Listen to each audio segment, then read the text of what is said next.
Ibu, maaf Bu, suaranya belum ada.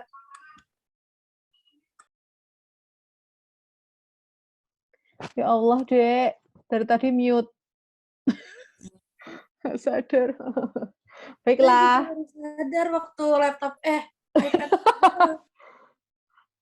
Oh my God, baiklah kita ulang ya. Ini cuma informasi aja. Pantesan kok aku tanya nggak ada yang respon, ternyata masih mute. Nah, informasi ini tadi kalau yang laba kotor jelas. Kalau HPP dia positif malah justru merugikan karena biayanya naik. Walaupun plus malah merugikan. Kalau laba kotornya dia plus dia malah justru bagus juga karena laba. Kuantitas juga, penjualan juga kalau plus juga bagus karena semakin banyak volume yang terjual. Kemudian untuk harga jualnya juga bagus, semakin tinggi harga jual berarti nanti penjualannya juga semakin tinggi. Nah, kecuali harga pokok persatuan produknya. Kalau harga pokoknya aja naik, berarti dia juga malah justru akan menekan profit margin-nya. Nah, ini juga kebalikan antara dua ini. Kita lanjutkan perhitungannya ya. Untuk yang nomor 1 dulu, kita hitung perubahan harga jualnya. Ini ketumpuk, Dek. Rumusnya adalah harga jual yang sesungguhnya dikurangi dengan harga jual tahun sebelumnya atau yang dianggarkan, kemudian dikalikan dengan kuantitas penjualan yang sesungguhnya. Harga jual yang sesungguhnya ada berapa? Di tahun 2016 harga jual kita lihat. Nah, 220, sebelumnya ada 200 dikalikan dengan kuantitas yang terjual. Sesungguhnya di tahun sekarang 1.150. Berarti 220 dikurangi 200, kemudian dikalikan 1.150. Hasilnya adalah 23.000.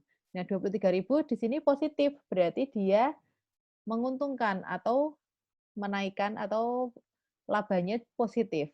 Kemudian yang kedua, kita hitung perubahan kuantitas yang terjual dulu. Itu dihitung dari kuantitas yang terjual di tahun ini atau yang sesungguhnya dikurangi dengan kuantitas yang dianggarkan atau tahun sebelumnya dikalikan dengan harga jual produk di tahun sebelumnya atau yang dianggarkan. Nah, kuantitas sesungguhnya yang dijual tahun ini kan 1.150. Kemudian di tahun 2015 berapa? 1.000. Berarti dikurangi 1.000 dikalikan dengan harga jual di tahun 2015, 200. Gampang nih. Kalikan 200. Berarti hasilnya 150 dikalikan 200, 30.000 atau ini bersifat positif. Jadi mendatangkan laba untuk perusahaan. Dari kuantitas dilihat dari kuantitas yang terjual. Nah, kita lihat lagi dari HPP-nya. Laba kotor dilihat dari HPP-nya. Rumusnya perubahan HPP dari HPP yang sesungguhnya tahun 2016 dikurangi HPP yang sebelumnya atau yang dianggarkan di tahun 2015 dikalikan dengan kuantitas yang terjual di tahun 2016. Kita lihat HPP yang tahun 2016. HPP ini 181, 125 dikurangi dengan 150.000 dikalikan dengan sorry Dek, ini harga pokok persatuan produk, Ding. Berarti pakai yang ini. Bukan totalannya ya. Dari 157,5 2016 dikurangi dengan 150 di tahun 2015 dikalikan dengan kuantitas yang sesungguhnya 1.150. Berarti 157,5 dikurangi 150 dikalikan dengan 1.150 hasilnya plus di 8.625. Karena ini HPP dan hasilnya positif, berarti dia menimbulkan kerugian untuk perusahaan. Jadi lebih biayanya yang dikeluarkan ternyata perubahannya positif. Lebih banyak nih di tahun sekarang berarti menimbulkan kerugian. Kalau secara kuantitas bagaimana? Kita hitung kuantitasnya. Kuantitas HPP di tahun kuantitas produk yang terjual di tahun ini dikurangi dengan kuantitas produk di tahun sebelumnya dikalikan dengan harga pokok produk. Harga pokok penjualan per produk di tahun yang sebelumnya.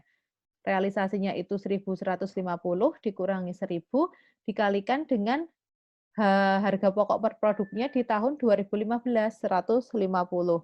Hasilnya adalah positif 22.500 atau dia karena positif HPP-nya berarti bersifat merugikan. Nah, kita hitung analisis lebih lanjutnya di laporan perubahan laba kotornya. Kita buat laporan perubahan laba kotor. Nah, tadi kan laporan laba kotor itu kan dipengaruhi dari dua. Pertama penjualan, Yang kedua adalah HPP-nya. Kita lihat dari penjualan dulu. Yang pertama adalah kenaikan harga jual. Kenaikan harga jual ada berapa informasinya tadi, Dek? Perubahan harga ada positif kan, berarti ada kenaikan harga jual kan? Berarti dipindah di sini 23.000. Terus dilihat dari kenaikan kuantitas penjualannya. Kenaikan kuantitasnya perubahannya berapa tadi? 30.000. Karena positif dia lebih sifatnya akan menguntungkan. 30.000. Kemudian di total dari penjualan, jelas kalau penjualan itu semakin tinggi semakin mendatangkan keuntungan untuk perusahaan. Berarti ditambahkan jadi 53.000. Yang kedua, kita lihat dari biayanya, dari segi biaya, dari segi HPP. Nah, pertama dari kenaikan harga pokok persatuan produknya. Hasilnya berapa tadi? Positif 8.625. Kita pindahkan ke sini. Kemudian dari kenaikan kuantitas HPP-nya, kuantitasnya berapa hasilnya? Positif sebesar 22.500. Kemudian ditambahkan, jadi 31.125. Jelas. Terus kita selisihkan antara penjualan dan HPP-nya. Penjualannya 53, HPP-nya dia 31.125. Berarti lebih besar nilai penjualannya dikurangi, jadi dia lebih ke positif. Jadi dari analisis yang kita buat tadi, dia kesimpulannya adalah adanya kenaikan laba kotor, walaupun tadi sempat ada kenaikan HPP, tapi dia masih dalam bentuk positif atau masih menguntungkan perusahaan. Beda lagi kalau kasusnya nanti nih di sini 53.000, di sini ada 55.000, berarti di sini ada negatif 2.000. Dan ini bukan kenaikan laba kotor, tapi malah penurunan, kebalikannya dari ini. Penurunan laba kotor. Ada pertanyaan sampai sini? Belum? Materinya udah ada di e-learning ya. Kita latihan soal sekarang. Latihan. Coba dihitung. Untuk laporan, buatlah laporan perubahan laba kotor untuk PT Abadi. Itu kan ada 2 tahun kan, di antara 2015 dan 2016. Yang dibuat sekarang tahun 2015 dulu. Ada anggaran dan realisasi. Dianalisis dulu satu persatu dulu, baru nanti dihitung laporan perubahan laba kotornya. Yuk, sekarang. Berarti dari sini dulu.